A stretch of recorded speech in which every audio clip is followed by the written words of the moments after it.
This is the first part of a two-part workshop series for planning facilitators for developing communication strategies with planning recipients. This workshop will describe augmentative and alternative communication and how it can be used in the planning process.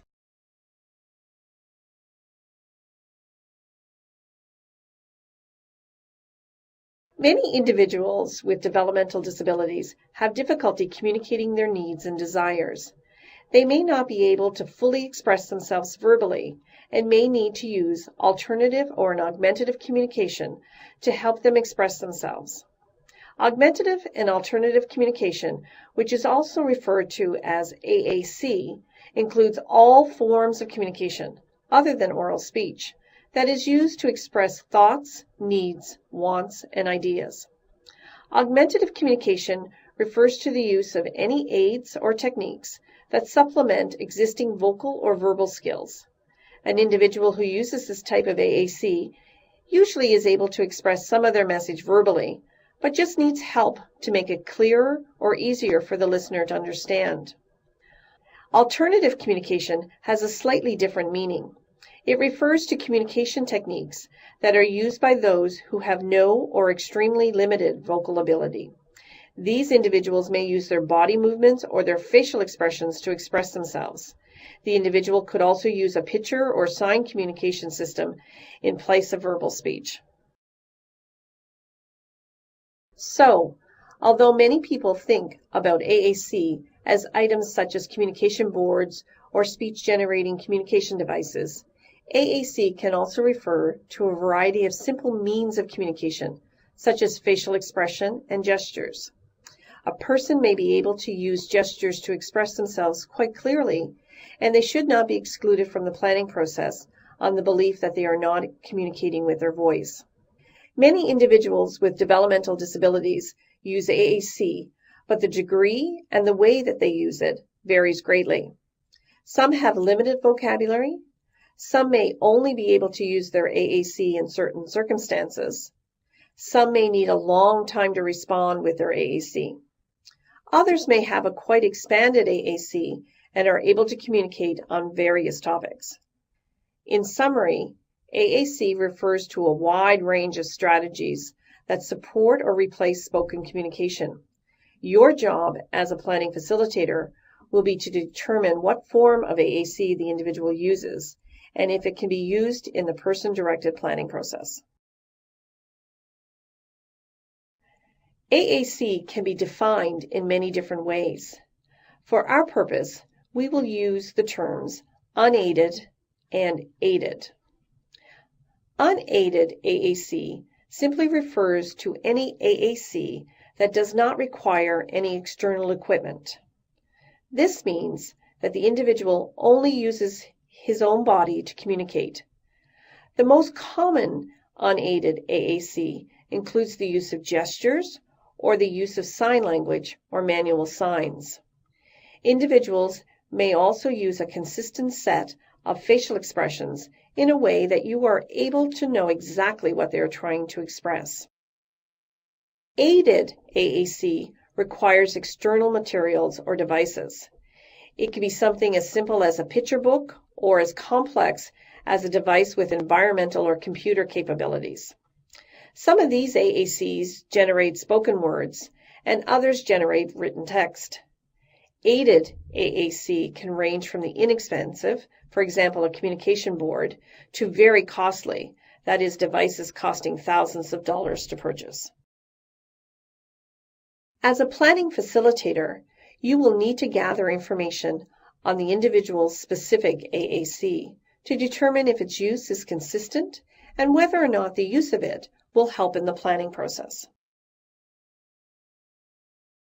Some of the individuals we will work with may use sign language as their means of communication.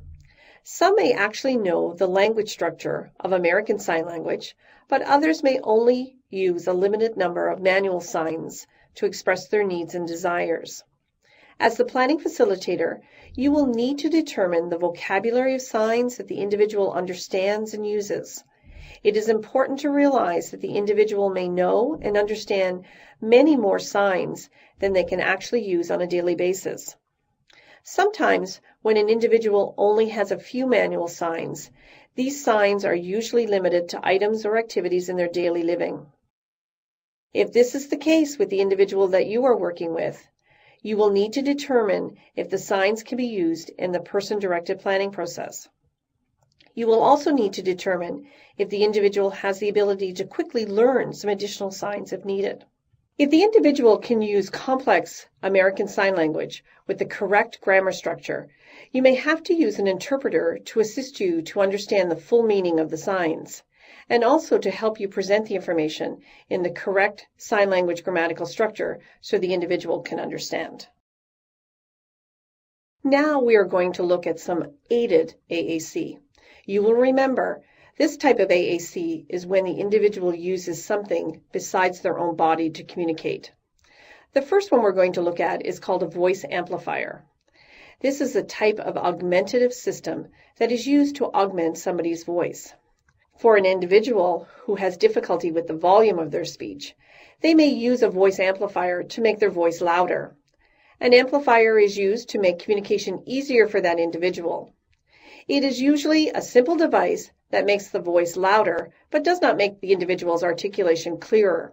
You would incorporate this type of device into your meetings with the individual, the same as if they were wearing glasses or a hearing aid. Voice amplifiers come in all different sizes and strengths. Now we are going to look at alternative communication systems. Individuals who use these systems may also use body movements, facial expressions, gestures, sounds, or words to communicate. As the planning facilitator, you will need to consider all of these when you are trying to engage the individual in the planning process. You will need to look at the total way the individual is communicating to determine how to use it in the planning process. A choice-making board is set up in such a way that the individual is making a choice between two or very limited number of items at one time. Sometimes the two choices are presented together. At other times, they are presented on a board with other options visible, but not part of the choice. This board will allow for 3 different choices to be made: one between milk and juice, one between wake up and sleep, and the last between watch TV and go out. With an individual who uses this type of AAC, you will have to determine what their current vocabulary is and how your question needs to be framed in order to assist in the choice making. You will also need to determine if the choices they are able to make can be used in the planning process. Sometimes the choices that are not available at the time of discussion may need to be covered up so not to confuse the individual. Sometimes an individual may use a device as opposed to a board format to make choices. As a planning facilitator, you will need to determine if this type of device can be used to make multiple choices and whether the pictures can be changed to increase the number of choices that can be made. If the individual can only use this device to make limited choices, you will need to determine if it is sufficient to use in the planning process. After an individual develops the ability to make multiple choices, they may be able to use a communication board or book. The amount of vocabulary pictures on the board or in the book is variable from individual to individual. The type of vocabulary pictures will also be variable. As the planning facilitator, you will need to determine how the individual uses his board or book. Is it used to help the individual understand, or do they use it to express themselves, or both? You will also need to determine the type of vocabulary on the board or in the book. In your observations of the individual, you will need to look at how that individual accesses the pictures and whether there are specific questions that need to be asked, a specific order in which the questions are asked, and how the questions are formed. You will also need to note how the individual responds with the pictures. As technology has evolved over the last several years, there are now applications that can be used on the iPhone, for example, that can be used to help somebody communicate. This is just another form of AAC and should not be intimidating. There are many other types of communication boards, books, or other systems. It is important for you as the planning facilitator to know that there is a variety out there, and they range from the very simple to the very complex. Your job is to determine if the individual's AAC can be used to address the topics within the planning process.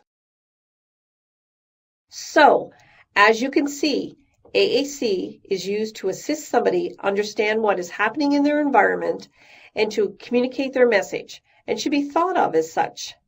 As a planning facilitator, you need to evaluate the situation and determine if the AAC can be incorporated into the planning process in order to help that individual express their desires.